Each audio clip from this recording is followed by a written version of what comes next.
Covid के खिलाफ देश की जंग जारी। बीते 24 घंटों में 34,703 नए केस मिले।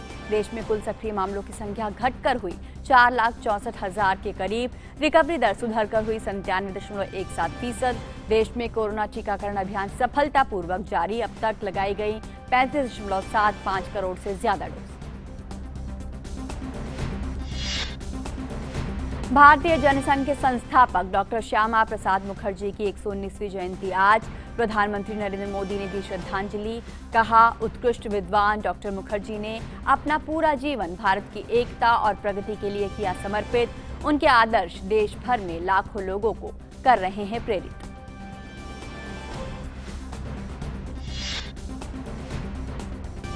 परिसीमन आयोग आज करेगा जम्मू कश्मीर का दौरा। मौजूदा विधानसभा सीटों की सीमाओं के पुनर्निर्धारण के लिए आयोग राजनीतिक दलों और निर्वाचन अधिकारियों के साथ करेगा बातचीत।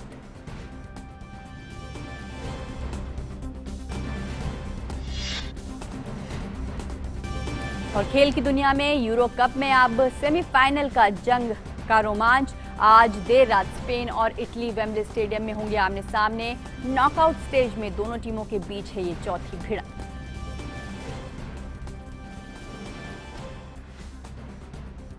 और मिड डे प्राइम में सबसे पहले बड़ी खबरों पर नजर डालते हैं।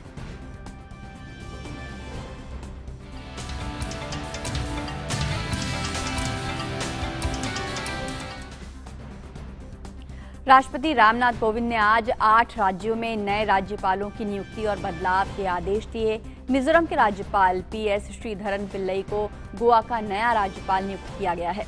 हरियाणा के राज्यपाल सत्यदेव नारायण आर्या का तबादला कर उन्हें त्रिपुरा का नया राज्यपाल बनाया गया है। वहीं त्रिपुरा के राज्यपाल रमेश बैस को झारखंड का नया राज्यपाल बनाकर भेजा गया है। केंद्रीय मंत्री थावरचंद गहलोत को कर्नाटक का और डॉक्टर हरिबाबू कंभमपति को मिजोरम का राज्यपाल नियुक्त किया गया है। हिमाचल प्रदेश के राज्यपाल बंडारू दत्तात्रेय को हरियाणा का नया राज्यपाल नियुक्त किया गया है। मंगूभाई छगनभाई पटेल को मध्य प्रदेश का और राजेंद्र विश्वनाथ अर्लेकर को हिमाचल प्रदेश का नया राज्यपाल नियुक्त किया गया है।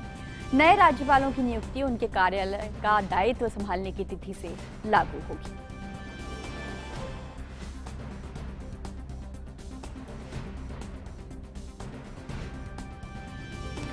और अब बात करते हैं ताजा खबर की।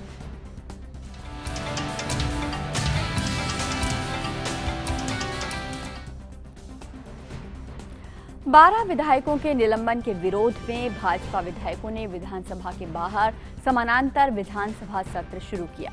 वहां पार्टी नेता प्रवीण डारेकर और पूर्व मुख्यमंत्री देवेंद्र फडणवीस भी मौजूद हैं। भाजपा विधायकों ने विधानसभा में ओबीसी आरक्षण और विधायकों के निलंबन को लेकर विरोध प्रदर्शन भी किया। गौरतलब है कि कल महाराष्ट्र विधानसभा सत्र के पहले ही दिन सदन में जबरदस्त हंगामा हुआ।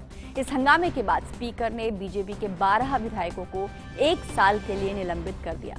निलंबित हुए विधायकों ने कल राजभवन में राज्यपाल भगत सिंह कोश्यारी से मुलाकात की। भाजपा नेता आशीष शेलार ने निलंबन की घटना को तानाशाही बताते हुए विरोध किया और राज्यपाल से उचित कार्रवाई की मांग की।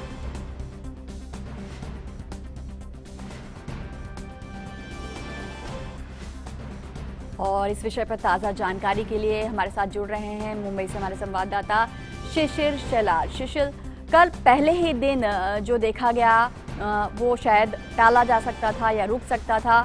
अब जो है वो समानांतर एक सत्र वहां पर भाजपा के विधायकों ने किया है, और क्या ज़्यादा जानकारी है? बिल्कुल वैसे देखिए, कल हालांकि अगर देखा जाए तो विपक्ष काफ़ी आक्रामक था। जिस प्रकार से कल विपक्ष के 12 जो एमएलएस थे उनको जो है सरकार द्वारा जो निलंबित किया गया, उसके बाद आज का ये दूसरा और आखिरी दिन है महाराष्ट्र के मानसून सत्र का। और आज में अगर देखा जाए तो कई ऐसे विधायक पारित होने थे, साथ ही साथ सप्लीमेंट्री डिमांड भी होनी थी। लेकिन आज सुबह से हमने देखा कि विपक्ष इस बात को लेकर काफी अग्रेसिव है। विपक्ष ने बात स्पष्ट कर दी कि जो बातें उनको सदन में कहनी थी वो बातें उन्हें कहनी नहीं दी जा रही थी, और इसीलिए सदन के बाहर जो है वो पैरेलल सदन यानी अभिरूप विधानसभा जो है चला रहे। इस वक्त मैं वो सीधी तस्वीर आपको दिखाना चाहूंगा। यहाँ पर ये जो आप देख पा रहे हैं विपक्ष के जो लीडर्स है यहाँ बैठे हुए हैं, और साथ ही साथ यहाँ पर एक स्पीकर का भी चयन किया गया है। जो बीजेपी के ही विधायक है उनको एक स्पीकर का चयन किया गया है, और बाकी विधायक जो है यहाँ पे अपने प्रस्ताव जो है स्पीकर के सामने रख रहे हैं, सदन के सामने रख रहे हैं। महाराष्ट्र की राजनीति में खास तौर पर जहां मुंबई में विधान भवन होता है, ऐसे में ये नज़ारा काफ़ी कम देखने मिला है।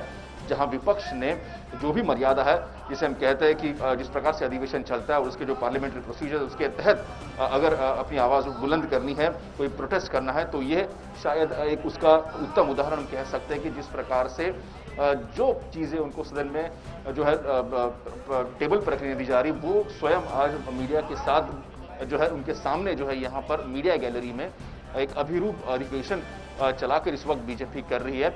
और खास तौर पर अगर इस पूरे मुद्दे को देखें तो कई सारे मुद्दे इस वक्त देखा जाए तो विपक्ष इस सदन में उठा रहा है, जो मीडिया गैलरी बना हुआ है, जिसमें खास तौर पर अगर देखा जाए तो महाराष्ट्र में जो आरक्षण का मुद्दा है, फिर चाहे वो मराठा आरक्षण का मुद्दा हो या फिर ओबीसी के राजनीतिक आरक्षण का मुद्दा हो, उस पर यहां पर चर्चा की जाएगी।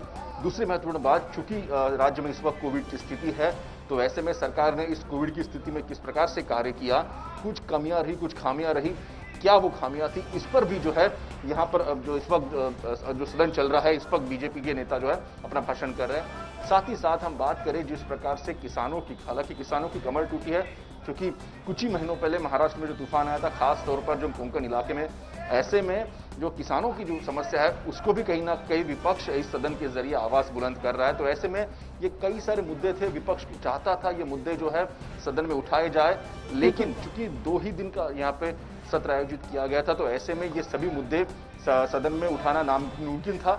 और सरकार ने भी हालांकि इसके बारे में एक आदेश जारी किया था, जिसके तहत जो हम कहते हैं कि लेजिस्लेटिव टूल किसी सदस्य के पास होता है, अगर कोई भी अगर विधायक हो तो विधायक के पास जब सदन में बैठता है तो ऐसे कई सारे टूल्स उसके पास होते हैं, कॉलिंग अटेंशन मोशन होता है, क्वेश्चन आंसर सेशन होता है, स्थगन प्रस्ताव होता है, तो किसी भी टूल का इस्तेमाल नहीं किया जा सकता, ये आदेश सरकार ने पारित किए थे। तो ऐसे में विपक्ष को जो मुद्दे उठाने थे, वो मुद्दे आखिर वो कहां उठाए, तो इसीलिए इस प्रकार से पैरेलल अगर देखा जाए असेंबली का निर्माण आज बीजेपी ने यहाँ पर किया है विधान भवन के बाहर ही। हालांकि जब सुबह ये असेंबली शुरू हुई थी, उसके कुछ ही मिनटों बाद यहाँ पर जो है सरकार द्वारा जो है मार्शल्स भेजे गए थे। हालांकि जो स्पीकर्स थे उन्होंने कहा कि यहाँ से जो हटना चाहिए, और इसीलिए यहाँ पर मार्शल भेज के, चूंकि इससे पहले ये सदन विधान भवन की सीढ़ियों पर था, वहां से मार्शल के जरिए हटाकर इस वक्त बीजेपी ने जो बाकी विधायक है उन्होंने जो प्रेस गैलरी है यहाँ पर जो है इस प्रकार से पैरेलल विधानसभा जो है यहाँ पे आयोजित की गई है, और जो मुद्दे वो अंदर नहीं उठा सकते उन सभी मुद्दों पर यहाँ पर चर्चा की जाएगी। और जिस प्रकार से एक सदन चलता है, जिसमें स्पीकर होता है, एक प्रस्ताव पारित होता है, बाकी सदस्य होते हैं, अमूमन कुछ उसी तरह से आप देख पाएंगे। एक तरफ यहाँ पर जो है जितने भी लीडर्स है, मतलब जितने भी बीजेपी के नेता है वो बैठे हुए हैं, उसके सामने के अगर देखा जाए चेयर लगाई है, वहां पर स्पीकर बैठे हुए हैं, और जो सदस्य बोलना चाहते हैं, जो प्रस्ताव रखना चाहते हैं, वो खड़े होकर यहाँ पर बोल सकते हैं। तो जिस प्रकार से एक पूरी तरह से पार्लियामेंट्री प्रोसीजर होती है, उसको फॉलो करते हुए पैरेलल सेशन विधानसभा का यहाँ पर इस वक्त जो है चलाया जा रहा है। महाराष्ट्र की राजनीति में हालांकि ये कमी, जैसे मैंने पहले कहा कि इस प्रकार से जो आंदोलन है कमी दिखाई मिलता है, और यही उसका उत्तम उदाहरण है, जिसके तहत जो है जो मुद्दे हैं लोगों के वो सामने रखे जा रहे हैं। और इस प्रकार के अगर देखा जाए तो कुछ मतलब ये सेशन जब शुरू होने वाला था, उससे कुछ ही दिनों पहले जो नेता विपक्ष थे महाराष्ट्र के देवेंद्र फडणवीस, उन्होंने इस बात को स्पष्ट कर दिया था कि अगर ये मुद्दे सदन में अगर उनको रखने नहीं दिए तो सदन के बाहर ये सभी मुद्दे वो जनता के रखेंगे, और उसी का नतीजा इस वक्त हम देख रहे हैं। अभिरूप अधिवेशन के जरिए यहाँ पर जो है बीजेपी आक्रामक दिखाई दे रही है। जी शिशिर, लोकतंत्र को आगे बढ़ाने के लिए दोनों ही पक्षों से संतुलन की दरकार होती है, पर कहीं ना कहीं जिस तरीके से मजबूर होना पड़ा है इन लोगों को एक समानांतर सत्र स्थापित करने के लिए, कहीं ना कहीं एक आवाज दबाने की कोशिश है। किस तरीके की प्रतिक्रिया इस समानांतर सत्र पर सरकार की ओर से देखने को मिल रही है? हालांकि सरकार ने अपना रुख स्पष्ट कर दिया था। हालांकि जैसे ही समानांतर सत्र आज सुबह शुरू हुआ, तकरीबन 11 बजे इस प्रकार से जो है इस असेंबली की शुरुआत हुई, कुछ ही मिनटों बाद सरकार ने जो है मार्शल्स भेजे, और वहां से जहां पर ये सत्र शुरू था असेंबली सीढ़ियों पर, वहां से इसको हटाया गया। तो कहीं ना कहीं सरकार नहीं चाहती कि इस प्रकार से जो है आयोजन किया जाए। बावजूद इसके जो है इस वक्त अगर देखा जाए प्रेस गैलरी में इस वक्त ये सेशन चल रहा है, और जैसे मैंने कहा कि जो प्रोसीजरल होती है, गाइडलाइंस होती है किसी अधिवेशन में, उसके तहत जो है ये आंदोलन चल रहा है। अगर आप विधान भवन में खास तौर पर जो नेता विपक्ष है या फिर विपक्ष के जो लोग हैं उनको अगर आंदोलन करना होगा तो विधान भवन में एक पार्लियामेंट्री प्रोसीजर के तहत वो आंदोलन कर सकते हैं, और इसी का नतीजा इस वक्त हम देख पा रहे हैं कि प्रेस गैलरी में आके जो है अपना विरोध दर्शा रहे हैं जितने भी विपक्ष के नेता है, और साथ ही साथ जो मुद्दे उनको उठाने चाहिए थे सदन के अंदर, वो सभी मुद्दों पर इस वक्त वो काफी मुखर हो रहा है। बिल्कुल। और क्या लग रहा है कि किन विषयों पर क्या बातचीत आगे बढ़ सकती है, और खासकर अगर निलंबन का मुद्दा है, क्या कोई भी आपको आसार नजर आ रहे हैं कि वो निलंबन टल सके? हालांकि 1 साल के लिए एक बड़ा कहेंगे कठोर निर्णय है। बिल्कुल, हालांकि इस पर सरकार की तरफ से कोई भी टिप्पणी नहीं की गई। सरकार ने कल जो 12 जो विधायक थे उनको निलंबित किया गया। आज इसके बारे में सदन में किसी भी प्रकार की चर्चा नहीं की गई है। सदन के अंदर का अगर हाल बताऊं मैं रजनी, तो जो बिल्स थे जो पटल पर रखने जाने थे या फिर जो सूची में थे, उन बिलों पर इस वक्त जो है अंदर कार्य चल रहा है। सप्लीमेंट्री डिमांड्स जो है वो भी पारित कर दी गई है, जो कि एक महत्वपूर्ण विषय था सरकार की तरफ से। कुछ ही मिनटों पहले हम देख पा रहे हैं कि सरकार की तरफ से वो सप्लीमेंट्री डिमांड भी इस वक्त जो है पारित की गई है। और साथ ही साथ जो अन्य मुद्दे हैं उस पर भी इस वक्त सदन में जो लोअर हाउस है और जो अपर हाउस है, दोनों सदनों में इस वक्त चर्चा चल रही है। तो ऐसे में सरकार भी पीछे हटने को तैयार नहीं, और विपक्ष जो भी है इस वक्त समानांतर जो अधिवेशन लेकर वो भी पीछे हटने को तैयार नहीं है। जी, तो दोनों ही पक्ष कहीं ना कहीं अड़े हुए हैं और सदन के भीतर नहीं जाने दिया जा रहा, लेकिन समानांतर सत्र बाहर ही शुरू कर दिया। बहुत बहुत शुक्रिया शिशिर आपका इस तमाम जानकारी के लिए। और मिड डे प्राइम में अब नजर डालते हैं अन्य राष्ट्रीय खबरों पर।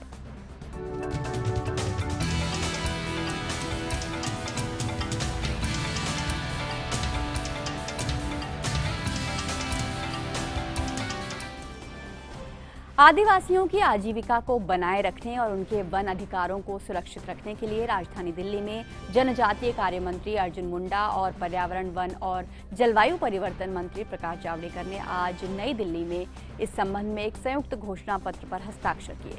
इस हस्ताक्षर समारोह का मकसद 2006 में बने फॉरेस्ट कंजर्वेशन एक्ट को तेज गति से लागू करने के लिए राज्यों और संबंधित विभागों को एक साथ लाना है। संयुक्त पत्रक जारी करते हुए केंद्रीय जलवायु परिवर्तन और वन मंत्री प्रकाश जावड़ेकर ने कहा कि वन अधिकार कानून के तहत सामुदायिक वन संसाधनों का अधिकार ग्राम सभाओं को दिया जाना चाहिए। इस मौके पर जावड़ेकर ने वन अधिकार कानून 2006 को लागू करने के लिए सभी हितधारकों को साथ आने की अपील की है। यह आदिवासी और वनवासियों ने जंगल की रक्षा की है और आज भी कर रहे हैं, और इसलिए यह कम्युनिटी फॉरेस्ट रिसोर्सेज जो है उसके संरक्षण का, संवर्धन का, जीव वैविधता बढ़ाने का और आजीविका बढ़ाने का, ये चारों काम करने में केवल अधिकारियों की भूमिका नहीं है, वहां की ग्राम सभा की भूमिका भी है। इसलिए फॉरेस्ट का एरिया प्लानिंग भी हो, ग्राम सभा की राय ले, ग्राम सभा के सुझावों को उसमें सम्मिलित करें अपनी एरिया प्लानिंग में। मोदी सरकार के कार्यकाल के दौरान पिछले 7 सालों के दौरान आदिवासियों के विकास के लिए विभिन्न कार्य किए गए हैं। जावड़ेकर ने कहा कि वन धन का फायदा 4 लाख आदिवासियों को मिला है। मोदी सरकार पहले से ही आदिवासी विकास के लिए कमिटेड है। जैसे पिछले 7 साल में 5 लाख आदिवासियों को पट्टे दिए हैं, 25,000 से ज्यादा कमिटियां नई बनी है ग्राम सभाओं की। जो बजट आदिवासी विभाग का केवल 3800 करोड़ होता था, आज लगभग दुगुना होते हुए 7,200 करोड़ हो गया है। वनधन योजना का लाभ 4 लाख आदिवासियों को मिला है और 18,000 सेल्फ हेल्प ग्रुप्स तैयार हुए हैं। तो जनजातीय समुदाय के विकास के लिए केंद्र सरकार ने उठाए हैं जरूरी कदम, और ज्यादा जानकारी के लिए बात करते हैं अपने संवाददाता अजय विक्रम सिंह से। अजय, जो ये संयुक्त घोषणा पत्र पर आज हस्ताक्षर हुए हैं उसके क्या मायने हैं, और अगर आदिवासी बहुल इलाकों की बात करें तो क्या फायदा होगा उन इलाकों? जी बिल्कुल रजनी, आज जो संयुक्त पत्रक जारी किया गया, इस पर जो हस्ताक्षर किया गया, इसका मकसद 2006 में जो फॉरेस्ट राइट एक्ट बना था उसको लागू करने का जो फ्रेमवर्क जो था, उस फ्रेमवर्क पर उतनी तेजी से काम नहीं हुआ था, और वो तभी संभव हो सकता था जब अलग अलग मंत्रालय एक साथ संयुक्त रूप से उसमें प्रयास करें।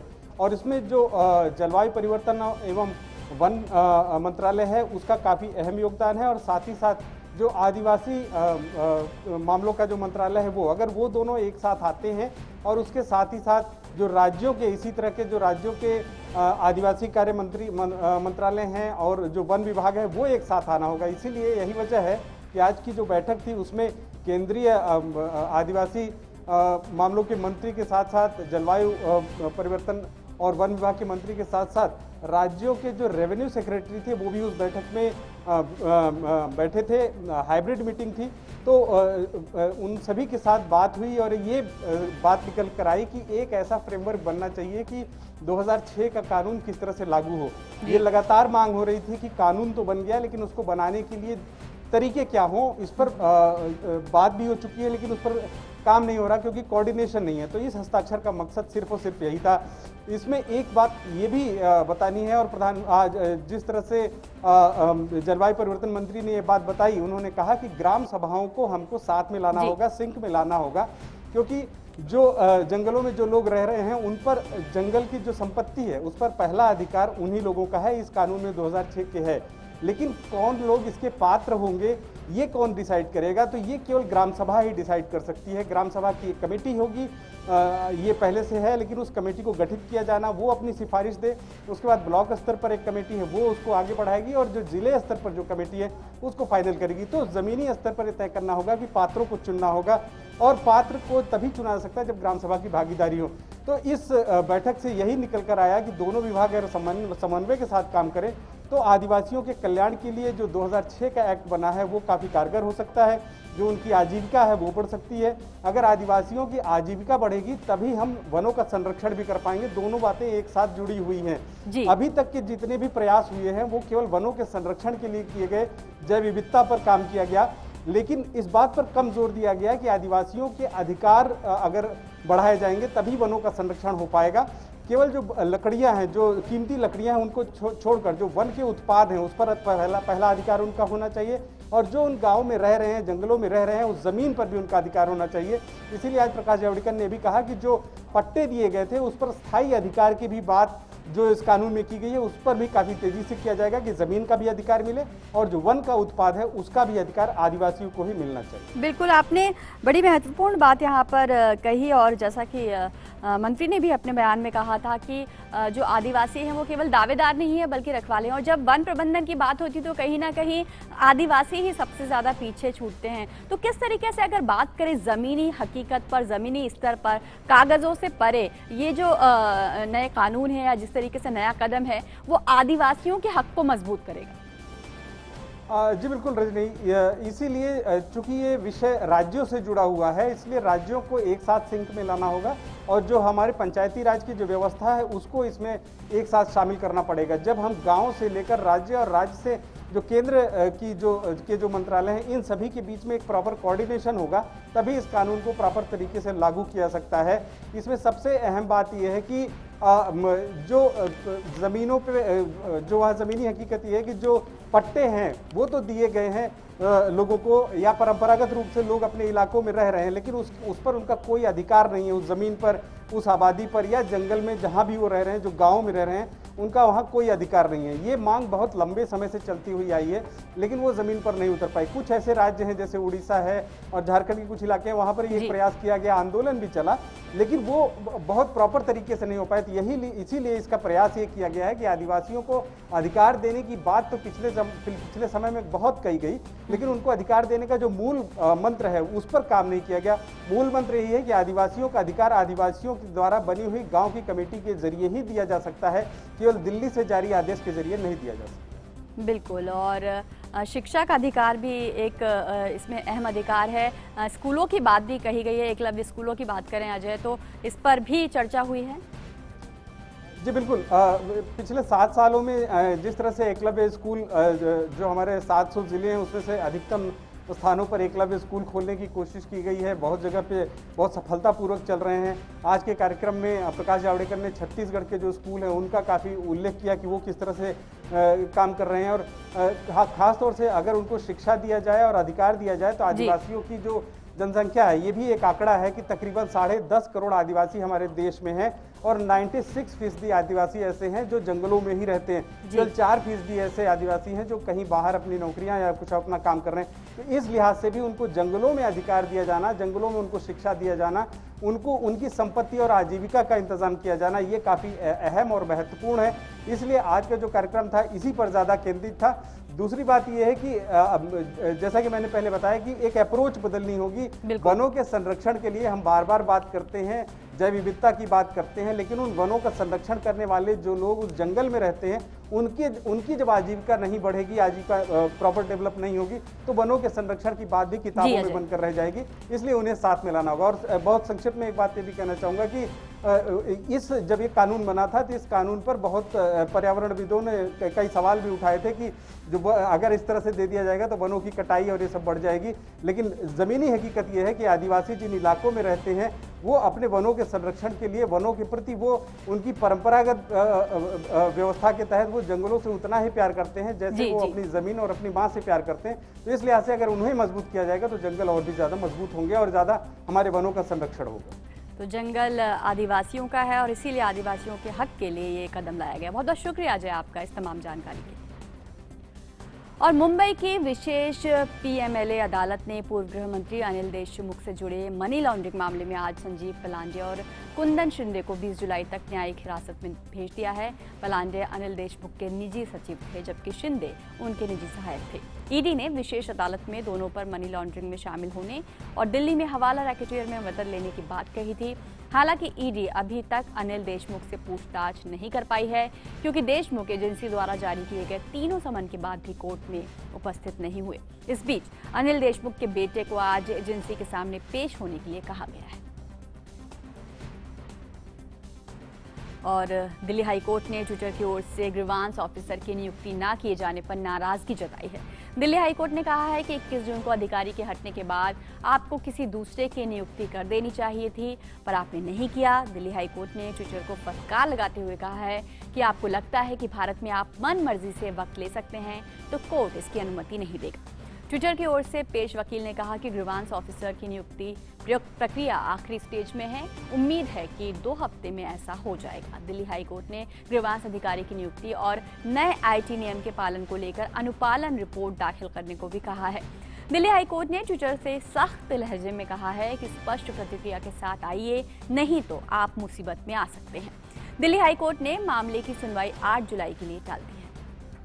और सुप्रीम कोर्ट ने पुरी के साथ साथ दूसरे शहरों में भी भगवान जगन्नाथ की रथ यात्रा निकालने के लिए मंजूरी देने से इनकार कर दिया है। कोर्ट ने टिप्पणी की है कि इस साल कोरोना से ज्यादा मौतें हुई हैं। कोर्ट राज्य सरकार के निर्णय में हस्तक्षेप नहीं करेगा। ओडिशा सरकार ने कोरोना के खतरे को देखते हुए एहतियात के साथ सिर्फ पुरी के जगन्नाथ मंदिर को यात्रा निकालने की अनुमति दी है। और सेवानिवृत्त न्यायाधीश रंजना प्रकाश देसाई की अध्यक्षता में परिसीमन आयोग के सदस्य राजनीतिक दलों के नेताओं से मिलने के लिए श्रीनगर पहुंच गए हैं। आयोग के सदस्य आज से केंद्र शासित प्रदेश जम्मू कश्मीर का दौरा करेंगे। ये दल दक्षिणी कश्मीर में पहलगाम सहित 4 स्थानों पर जिला निर्वाचन अधिकारियों, उपायुक्तों और राजनीतिक दलों के साथ बातचीत करेगा। परिसीमन आयोग जम्मू कश्मीर पुनर्गठन अधिनियम 2019 के तहत चल रही परिसीमन की प्रक्रिया के बारे में सूचनाएं और जानकारियां एकत्रित करने का काम करेगा। केंद्र शासित प्रदेश के 4 दिवसीय दौरे पर परिसीमन आयोग 7 जुलाई को अनंतनाग, कुलगाम, पुलवामा और शोपियां जिले के निर्वाचन अधिकारियों के साथ बातचीत करेगा।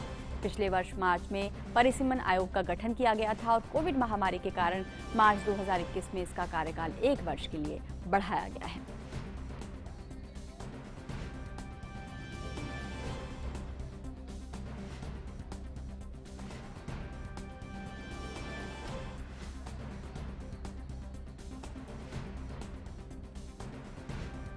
तो परिसीमन आयोग जम्मू कश्मीर पहुंच गया है और ज़्यादा जानकारी के लिए हमारे संवाददाता ऋषि कुमार हमारे साथ जुड़ रहे हैं। ऋषि, राज्य का दर्जा मिलने के लिए और प्रशासनिक कार्यवाही सुचारू रूप से आगे बढ़ सके, इसके लिए परिसीमन आयोग का ये दौरा बेहद महत्वपूर्ण है। किस किस से मुलाकात होगी, क्या क्या और कार्रवाई हो सकती है? देखिए, परिसीमन आयोग इस समय आज से 9 तारीख तक जम्मू कश्मीर केंद्र शासित प्रदेश है वहाँ पर दौरे पर है और परिसीमन आयोग का मैंडेट वहाँ पर जो जो वहाँ की विधानसभा के क्षेत्र और लोकसभा के क्षेत्रों का जो परिसीमन करना है, यानी कि उनकी जो सीमाओं का जो अंकन करना है कि किस इलाके की सीमाएं कहाँ तक होंगी और कौन-कौन से लोग किन-किन विधानसभा और लोकसभा क्षेत्रों तक सीमित होंगे और कहाँ वोट डालेंगे। ये जो पूरी प्रक्रिया है, इसको लेकर चुनाव आयोग की टीम भी उनके साथ है और ऐसी स्थिति में हम जानते हैं कि परिसीमन जो आयोग है वो ये चाहता है कि राज्य से वो सीधे इनपुट्स लिए जाएं जो कि लोगों की राजनीतिक दलों की, और इस मसले में सभी राजनीतिक दलों को मुलाकात के लिए निमंत्रण दिया जा चुका है। अलग-अलग राजनीतिक दलों ने अपने-अपने समय मांग लिए हैं और वो मुलाकात करेंगे। कोई जम्मू में मुलाकात करना चाहता है तो कोई श्रीनगर में। इस लिहाज से अगर हम देखें तो एक आम राय बनाने की कोशिश, एक ऐसा परिसीमन किया जाए जिसमें कि सभी लोग, सभी राजनीतिक दल और तमाम राजनीतिक जो संगठन हैं वो इसमें संतुष्ट हों और उनकी जो ज़रूरतें हैं, उनकी जो मांगें हैं वो पूरी हों।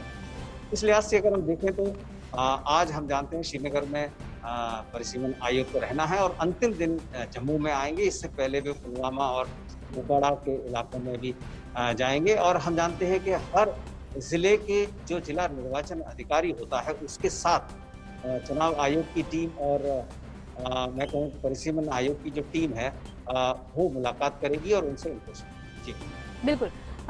प्रशासनिक कार्रवाई की दृष्टि से, चुनावों की दृष्टि से परिसीमन बहुत महत्वपूर्ण प्रक्रिया है और इसीलिए ये दल वहां दौरा कर रहा है और जनगणना इसमें बड़ी महत्वपूर्ण भूमिका निभाती है। लेकिन 1991 में जनगणना जम्मू कश्मीर में नहीं हुई है। 2011 को ही क्या परिसीमन का आधार बनाया जाएगा? किस तरीके के बड़े बदलाव भौगोलिक दृष्टि से या परिसीमन की दृष्टि से हम देख सकते हैं राज्य में?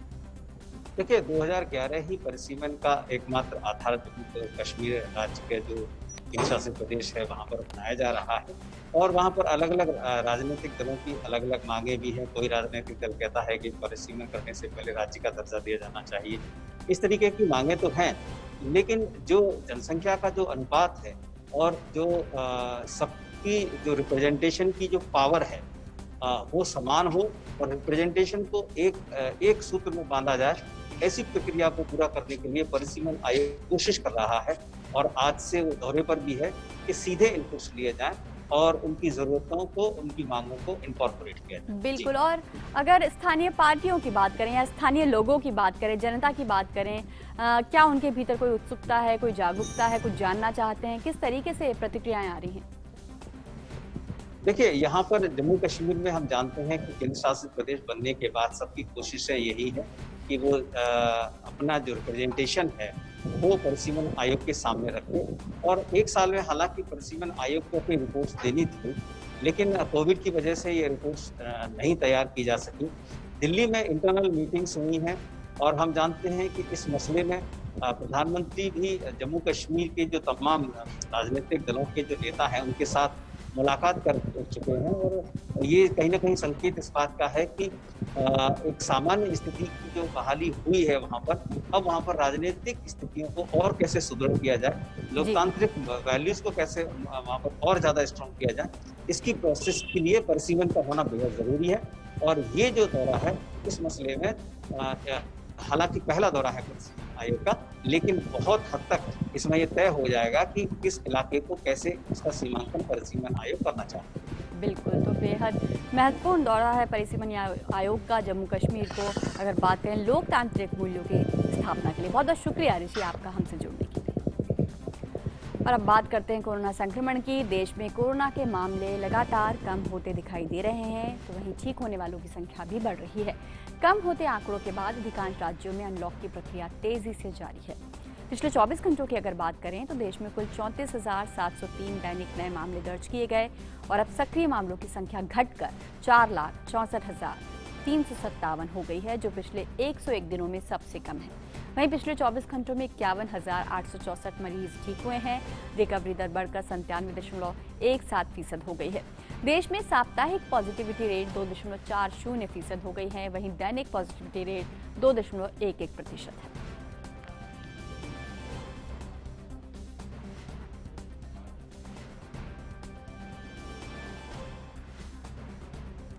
और देश में कोरोना के खिलाफ जारी जंग में टीकाकरण अभियान भी तेज गति से जारी है। पिछले 24 घंटों में कोरोना की 45 लाख से ज्यादा वैक्सीन लगाई गई हैं। जिसके बाद कुल टीकाकरण का आंकड़ा 35 करोड़ 75 लाख से ज्यादा हो गया है। 18 से 44 साल के लोगों को 10 करोड़ 55 लाख से ज्यादा वैक्सीन की डोज लगाई जा चुकी है। भारतीय चिकित्सा अनुसंधान परिषद के अनुसार भारत में कुल कोरोना के लिए 16,47,424 सैंपल टेस्ट किए गए। वहीं कल रात कुल 42 करोड़ 14,24,881 सैंपल टेस्ट किए जा चुके हैं। रक्षा मंत्री राजनाथ सिंह ने डॉक्टर श्यामा प्रसाद मुखर्जी की जयंती पर हिमाचल प्रदेश में अनुराग ठाकुर के संसदीय क्षेत्र के लिए कोविड राहत सामग्री को हरी झंडी दिखाई। इस मौके पर रक्षा मंत्री ने अनुराग ठाकुर की प्रशंसा करते हुए कहा कि एक राजनीतिक कार्यकर्ता होते हुए उन्होंने जिस तरीके से अपने सामाजिक दायित्व का निर्वाह किया है, उसकी जितनी भी सराहना की जाए कम है।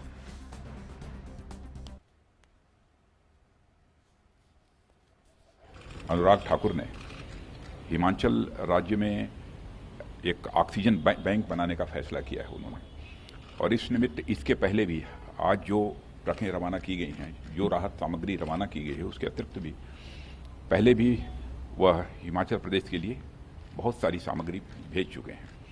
उनका यह संकल्प है कि हम एक ऑक्सीजन बैंक तैयार करेंगे, और ऑक्सीजन बैंक इतना बड़ा होगा कि कम से कम 1400 बेड को बिल्कुल आसानी से, सुविधाजनक तरीके से ऑक्सीजन मुहैया हो सके।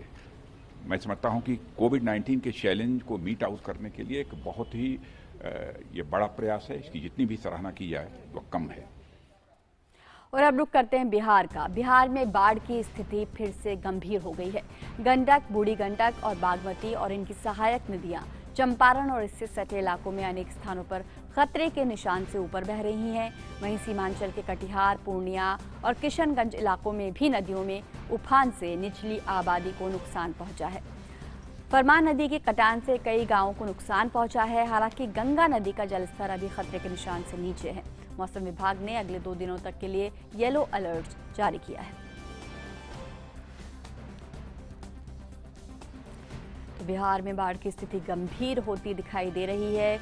पटना से हमारे साथ हमारे संवाददाता सलमान हैदर जुड़ रहे हैं। सलमान, अगर बात करें बाढ़ की स्थिति अब गंभीर होती दिखाई दे रही है, अगस्त के महीने में और ज्यादा बारिश होती है, किस तरीके से एहतियात बरतने की जरूरत है, अब किन इलाकों पे ज्यादा ध्यान देने की जरूरत है?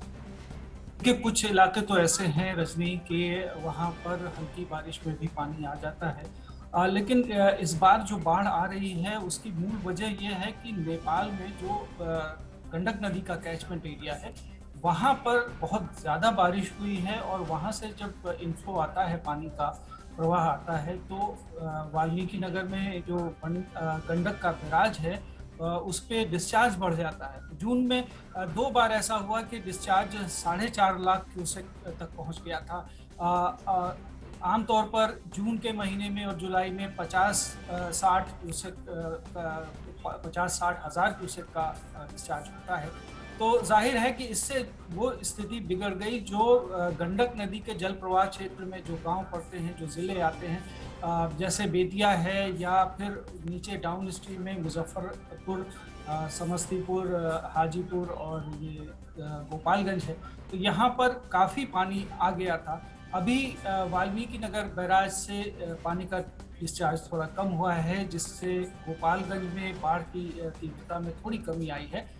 लेकिन ज़िले के सदर और मांझा प्रखंड है, वहाँ के दर्जनों गांव बाढ़ की चपेट में हैं और सड़कों पर पानी भरा हुआ है, जिसकी वजह से गांवों का संपर्क प्रखंड मुख्यालय से टूट गया है। खगड़िया में बागमती नदी और कोसी नदी खतरे के निशान से ऊपर बह रही है जी। अब फिर मसान नदी है जो पश्चिम चंपारण में, वहाँ पे कटाव तेजी से हुआ है, तो आज अधिकारियों ने वहाँ निरीक्षण भी किया है। वहाँ रामनगर प्रखंड के धनरपा गांव के पास गाइड बांध को नुकसान पहुंचने की खबर है। मुजफ्फरपुर में रीवा घाट पर गंडक नदी खतरे के निशान से ऊपर है। वहाँ बूढ़ी गंडक और बागमती नदियाँ भी खतरे के निशान से हल्का ही लेकिन ऊपर ही बह रही हैं। मुजफ्फरपुर में कटरा प्रखंड एक ऐसा प्रखंड है जहाँ की सबसे ज़्यादा 7 पंचायतें प्रभावित हुई हैं, जिनमें से 2 पंचायतें तो बहुत ही ज़्यादा गंभीर रूप से प्रभावित हो गई हैं, जहाँ राहत कार्य चलाए जा रहे हैं। जी बिल्कुल, तो कोरोना की चुनौती भी है और बाढ़ की स्थिति भी गंभीर हो रही है, लेकिन राहत और बचाव कार्य चल रहे हैं। बहुत बहुत शुक्रिया सलमान हैदर आपका इस तमाम जानकारी के लिए। और भारतीय जनसंघ के संस्थापक डॉक्टर श्यामा प्रसाद मुखर्जी की आज जयंती है। कोलकाता में 6 जुलाई 1901 को जन्मे डॉक्टर श्यामा प्रसाद मुखर्जी एक प्रख्यात शिक्षाविद और चिंतक थे। उन्होंने मुखर होकर परमिट राज और जम्मू कश्मीर से अनुच्छेद 370 खत्म करने के लिए आवाज़ उठाई। डॉक्टर श्यामा प्रसाद मुखर्जी को पंडित नेहरू की पहली कैबिनेट में मंत्री बनाया गया था, लेकिन उन्होंने जम्मू कश्मीर के मुद्दे पर इस्तीफा दे दिया था। उन्होंने एक राष्ट्र एक निशान एक विधान को बुलंद करने के लिए साल 1953 में जम्मू कश्मीर की यात्रा पर जाने का फैसला किया। इस दौरान उन्हें गिरफ्तार कर लिया गया था। गिरफ्तारी के 40 दिन बाद 23 जून 1953 को देश की इस महान विभूति की मृत्यु हो गई थी। उपराष्ट्रपति एम वेंकैया नायडू ने डॉक्टर श्यामा प्रसाद मुखर्जी को उनकी जयंती पर श्रद्धांजलि दी है। उपराष्ट्रपति ने अपनी ट्वीट में कहा है कि राष्ट्रवादी विचारक, संविधान सभा के सदस्य और शिक्षा शास्त्री डॉक्टर श्यामा प्रसाद मुखर्जी की जन्म जयंती पर देश के लिए उनके आदर्शों को कोटिशः नमन करता हूँ। देश की एकता के लिए उन्होंने अपना जीवन बलिदान किया, उसे अक्षुण्ण रखना हर पीढ़ी का दायित्व है। प्रधानमंत्री नरेंद्र मोदी ने भी डॉक्टर श्यामा प्रसाद मुखर्जी की जयंती पर ट्वीट करते हुए कहा कि डॉक्टर श्यामा प्रसाद मुखर्जी को उनकी जयंती पर नमन करता हूं। उनके उदात्त आदर्श देश भर में लाखों लोगों को प्रेरित करते हैं। डॉक्टर मुखर्जी ने अपना जीवन भारत की एकता और प्रगति के लिए समर्पित कर दिया। उन्होंने खुद को एक उत्कृष्ट विद्वान के रूप में भी प्रतिष्ठित किया।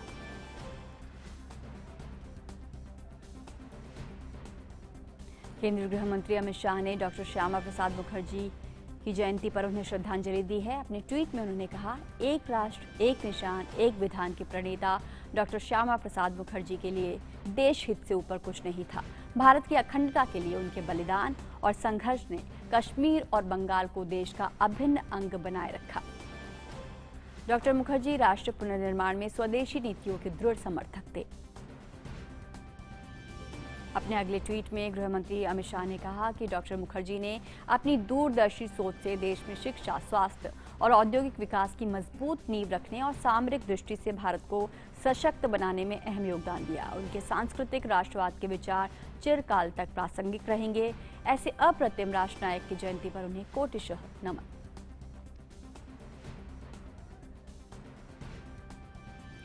प्रधानमंत्री नरेंद्र मोदी धर्मगुरु दलाई लामा को उनके 86वें जन्मदिवस पर उन्होंने फोन कर बधाई दी है। साथ ही उन्होंने कहा कि वे उनके लंबे और स्वस्थ जीवन के लिए प्रार्थना करते हैं।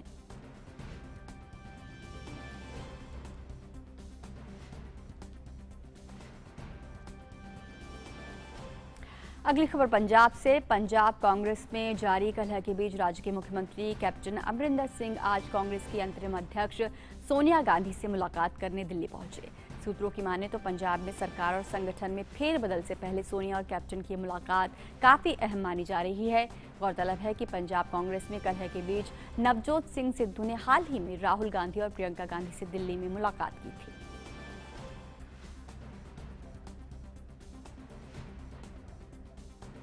और मिड डे प्राइम में यहाँ रुक रहे हैं एक छोटे से ब्रेक के लिए। आप देखते रहिए डीडी न्यूज।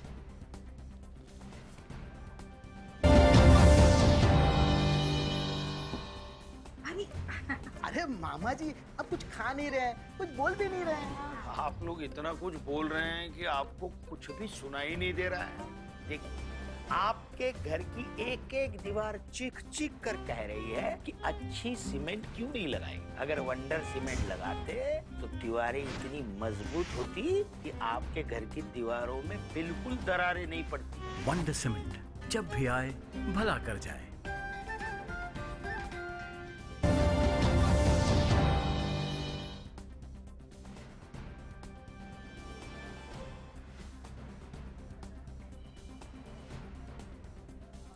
ब्रेक के बाद मिड डे प्राइम में आपका स्वागत है और अब देखते हैं अर्थ जगत से जुड़ी खबर।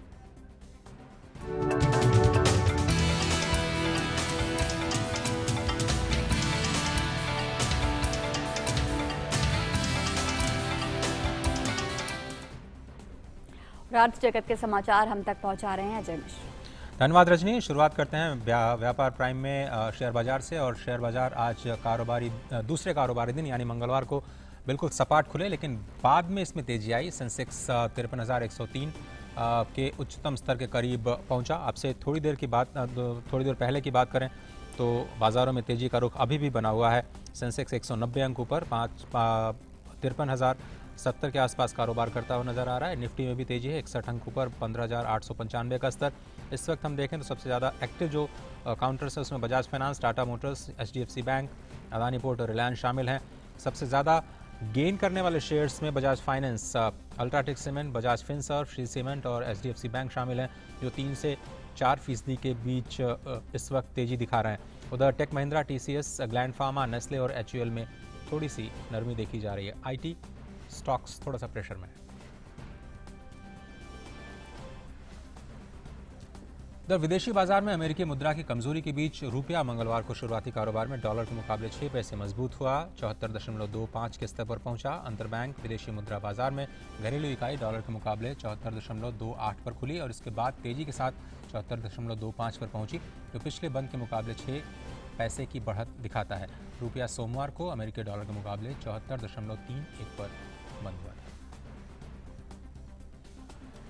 उधर नागरिक उड्डयन मंत्रालय द्वारा घरेलू उड़ानों में 65% तक सीट के इस्तेमाल की इजाजत देने के बाद सेक्टर में खासा उत्साह का माहौल है। इंडिगो, स्पाइस जेट के शेयर्स में उछाल देखने को मिला है। जेट एयरवेज को छोड़कर के बाकी सारे एयरलाइंस के शेयर मजबूती के साथ कारोबार करते हुए नजर आ रहे हैं। आपको बताएं कि 1 जून से सभी एयरलाइंस 50% कैपेसिटी पर उड़ान भर रहे थे और कोविड से पहले की जो कैपेसिटी है उसके बराबर आने में थोड़ा सा वक्त लगेगा, लेकिन जैसे ही नागरिक उड्डयन मंत्रालय ने थोड़ी सी छूट दी, लोगों का उत्साह बढ़ा और अब हवाई यात्रा में भी तेजी देखने को मिल रही।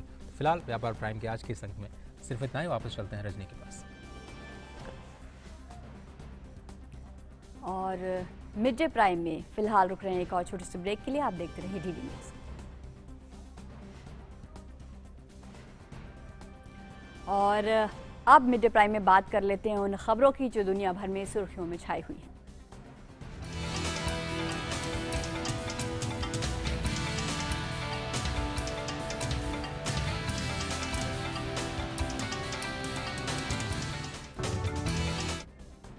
ब्रिटेन के कोविड लॉकडाउन रोड मैप के अंतिम चरण में फेस मास्क पहनना और सोशल डिस्टेंसिंग का पालन करना अब अनिवार्य नहीं रह जाएगा। प्रधानमंत्री बोरिस जॉनसन ने इस बात की पुष्टि की है। निजी घरों के अंदर अधिकतम 6 लोगों को रहने और वर्क फ्रॉम होम से संबंधित नियमों को भी हटा दिया जाएगा। इसके साथ ही ब्रिटिश नागरिकों की दिनचर्या पर लगभग 16 महीनों से लागू प्रतिबंध समाप्त हो जाएंगे। बोरिस जॉनसन ने कहा कि अंतिम चरण 19 जुलाई तक पूरा होने की उम्मीद है। स्कूल बबल्स, यात्रा और सेल्फ आइसोलेशन से संबंधित अपडेट आने वाले दिनों में जारी किए जाएंगे। ब्रिटेन लगभग 49 लाख मामलों और 1,20,000 से के करीब मौतों के साथ दुनिया में कोविड से सबसे ज्यादा प्रभावित देशों की सूची में 7वें स्थान पर है। मैक्सिको में कोरोना वायरस प्रतिबंधों में ढील दिए जाने के बाद एक बार फिर से कोविड-19 मामलों में तेजी आने की आशंका जताई जा रही है। मैक्सिको में पिछले महीने ही स्कूलों को फिर से खोलने और रेस्तरां, स्टेडियम और सिनेमाघरों को अपनी क्षमता बढ़ाने की अनुमति दी गई थी। रिपोर्ट की माने तो देश के कुछ हिस्सों में कोविड-19 के मामलों में एक बार फिर से काफ़ी इजाफा देखने को मिल रहा है। यहाँ संक्रमण 3 हफ्तों में 64% तक बढ़ गया है। अफगानी सेना ने उत्तरी प्रांत में 4 जुलाई को अपने ऊपर हुए तालिबानी हमले के बाद जवाबी हमले की तैयारी की है। उत्तरी प्रांत के गवर्नर के प्रवक्ता ने दावा किया है कि 4 जुलाई को तालेकान शहर में तालिबान ने सेना पर हमला किया और शहर को अपने कब्जे में लेने में असफल रहा। हाल ही के दिनों में तालेकान शहर तक पहुंचने के प्रयास में उत्तरी तखर प्रांत के अधिकांश जिलों पर तालिबान ने अपना कब्जा कर लिया है, लेकिन अफगानी सुरक्षा बल और हथियारबंद नागरिक लगातार उनके खिलाफ लड़ रहे हैं और उनका विरोध कर रहे हैं।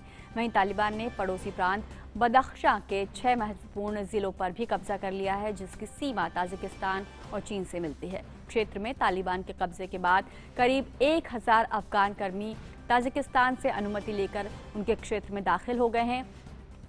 अमेरिकी राष्ट्रपति जो बाइडेन द्वारा 11 सितंबर तक बेशर्त सेना की वापसी की घोषणा के बाद पिछले कुछ सप्ताह में अफगानिस्तान में हिंसा की घटनाओं में अप्रत्याशित वृद्धि हुई है। कतर में चल रही शांति वार्ता के अटकने और देश के लगभग 1/4 जिलों में तालिबानी वर्चस्व स्थापित होने से कईयों को अराजकता की स्थिति उत्पन्न होने के आसार दिख रहे हैं। और नाइजीरिया के कड्डूना राज्य में एक बोर्डिंग स्कूल पर हथियारबंद लोगों की छापेमारी के बाद से करीब 150 छात्र लापता हो गए हैं। स्थानीय पुलिस के मुताबिक बंदूकधारियों ने कड्डूना राज्य के दक्षिणी इलाके में स्थित बेथल बैप्टिस्ट हाई स्कूल पर हमले के दौरान जमकर फायरिंग की। उत्तर पश्चिमी नाइजीरिया में दिसंबर के बाद से स्कूली बच्चों का 10वां सामूहिक अपहरण है। नाइजीरियाई अधिकारियों ने इस घटना के लिए फिरौती की मांग करने वाले सशस्त्र डाकुओं को जिम्मेदार ठहराया है। उत्तर पश्चिमी नाइजीरिया में फिरौती के लिए छात्रों के अपहरण का एक उद्योग बन गया है और देश का कड्डूना राज्य खास तौर से इससे प्रभावित है। पिछले साल दिसंबर से अब तक लगभग 1000 लोगों का स्कूलों से अपहरण हुआ है, जिनमें 150 से ज्यादा अब भी लापता हैं। और अमेरिका के मियामी क्षेत्र में बहुमंजिला इमारत गिरने की घटना में अब तक 28 लोगों के शव बरामद हो चुके हैं। रविवार देर रात को इमारत के बचे हुए हिस्सों को प्रशासन द्वारा पूरी तरह से गिरा दिया गया। इसके बाद बचाव दल को अपने खोज अभियान को बढ़ाने में मदद मिली। फ्लोरिडा के सर्फ साइड एरिया में 12 मंजिली इमारत के ढहने के 11 दिनों के बाद भी 117 लोग अब तक लापता हैं, जिन्हें खोजने के लिए दिन रात राहत और बचाव कार्य चल रहे हैं।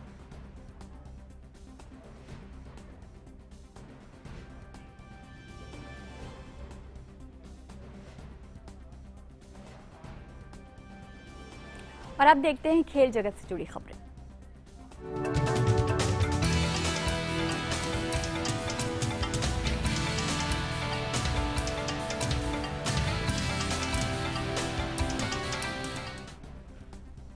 और खेल की दुनिया से हमें जोड़ रहे हैं गौरव।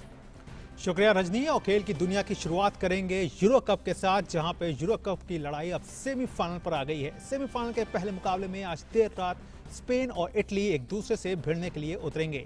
दोनों ही टीमों ने अब तक प्रतियोगिता में शानदार प्रदर्शन किया है और दोनों ही टीमों में कुछ ऐसे खिलाड़ी हैं जो अपने दम पर मैच की तस्वीर बदलने का मादा रखते हैं।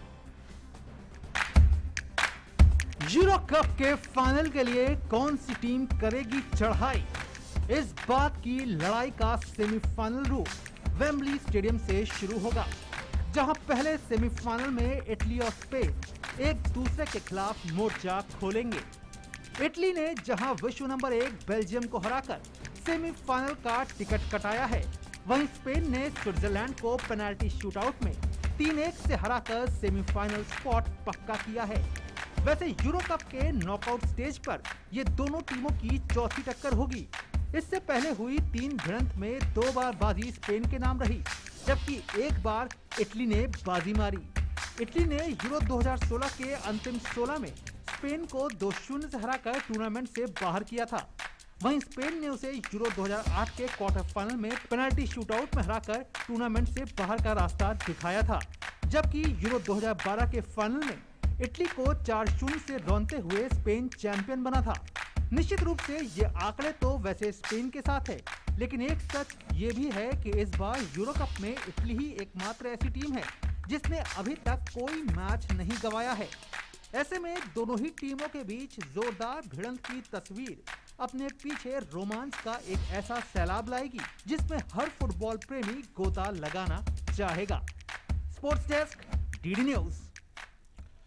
तो वाकई जहां एक तरफ यूरो कप का रोमांच होगा, वहीं दूसरी तरफ कोपा अमेरिका का भी रोमांच देखने को मिल रहा है। कोपा अमेरिका फुटबॉल प्रतियोगिता से सेमीफाइनल में ब्राजील ने पेरू को एकमात्र गोल से हराकर टूर्नामेंट के फाइनल में प्रवेश किया।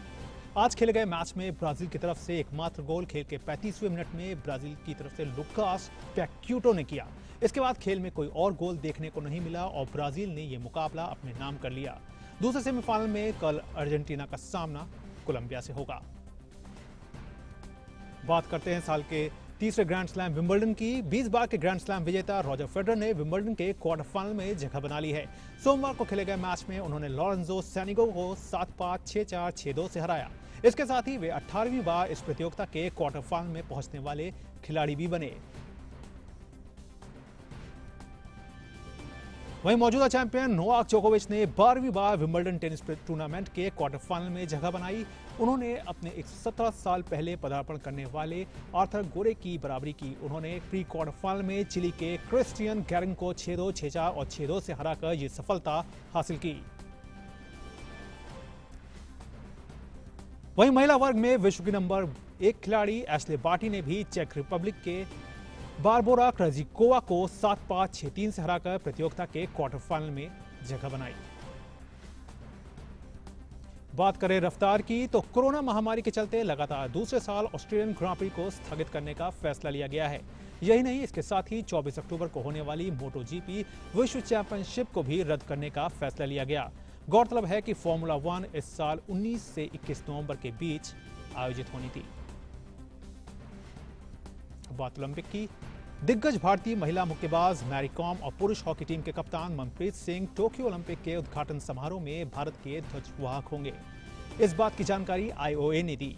ओलंपिक का उद्घाटन समारोह 23 जुलाई को होगा, वहीं 8 अगस्त को इन खेलों का समापन होगा। समापन समारोह में भारत के ध्वजवाहक भारतीय पहलवान बजरंग पूनिया होंगे। मैरी कॉम ने लंदन ओलंपिक में देश के लिए कांस्य पदक जीतने में सफलता पाई थी। उन्होंने 6 बार विश्व चैंपियनशिप में स्वर्ण पदक जीता है। भारतीय ओलंपिक संघ के अध्यक्ष नरेंद्र बत्रा ने पुष्टि की है कि ओलंपिक के लिए भारत की ओर से 201 लोगों का दल जाएगा, जिसमें 126 एथलीट और 75 अधिकारी शामिल होंगे। इस दल में 56% पुरुष और 44% महिलाएं शामिल हैं। इनमें 76 कोटा हासिल करने वाले एथलीट हैं और ये एथलीट 85 पदक के लिए जोर आजमाइश करेंगे।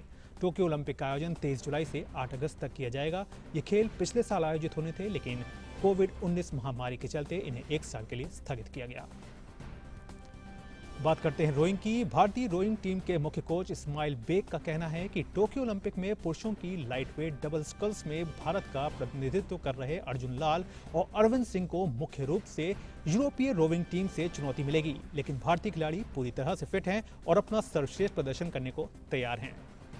यूरोप की जितने भी कंट्रीज हैं, जो भी हमसे जो टॉप रैंक्स में सेलेक्ट हुए थे, जितने भी यूरोप की कंट्रीज आ रहे हैं, चाहे जर्मनी ले लो, हमारे फ्रांस ले लो, स्विट्जरलैंड आ रही है, इटली आ रही है, इसके साथ साथ स्कलिंग में जो टॉप कर रहा है न्यूजीलैंड है, ऑस्ट्रेलिया है, ये मोस्ट इंपॉर्टेंट कंट्रीज है।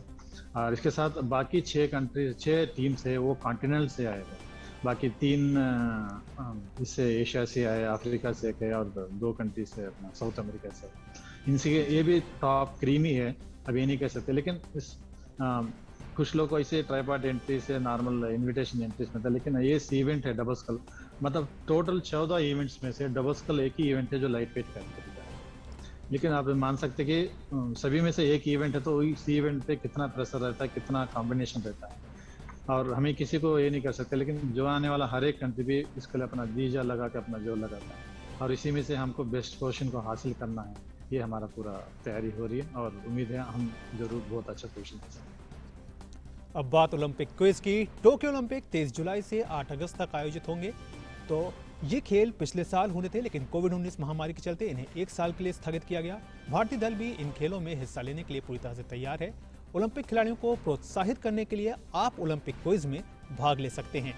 तो आप इस लिंक पे जाइए, ये लिंक जो आपके सामने है, इस लिंक पे आप जाएंगे, इस पर आप क्लिक करें, दिए गए निर्देशों को ध्यान से पढ़ें। क्विज खेलने के लिए लॉगिन करें। 120 सेकंड के अंदर आपको 10 सवालों के जवाब देने हैं। अधिकतम सही जवाब देने पर आप विजेता बन सकते हैं।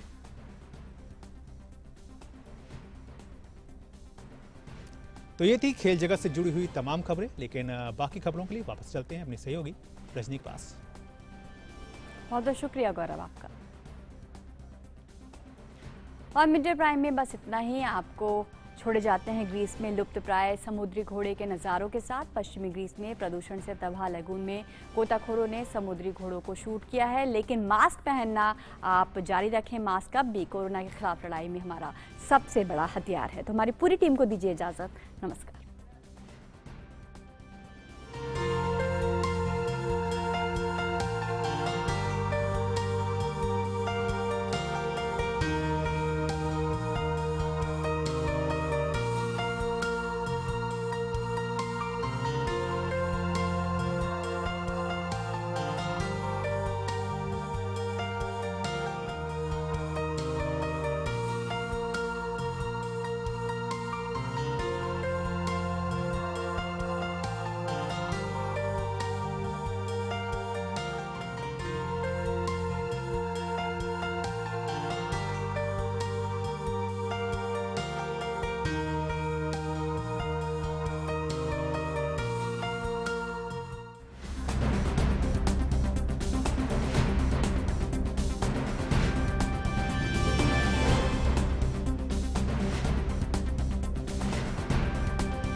हर दिन हर पल बनती खबरें, बदलती दुनिया, हम लेकर आते हैं आपके लिए बड़ी खबरें, संपूर्ण कवरेज, ताकि आप रहें खबरों के बीच हमारे साथ। मिड डे प्राइम हिंदी सोमवार से शुक्रवार दोपहर 1 बजे सिर्फ डीडी न्यूज पर।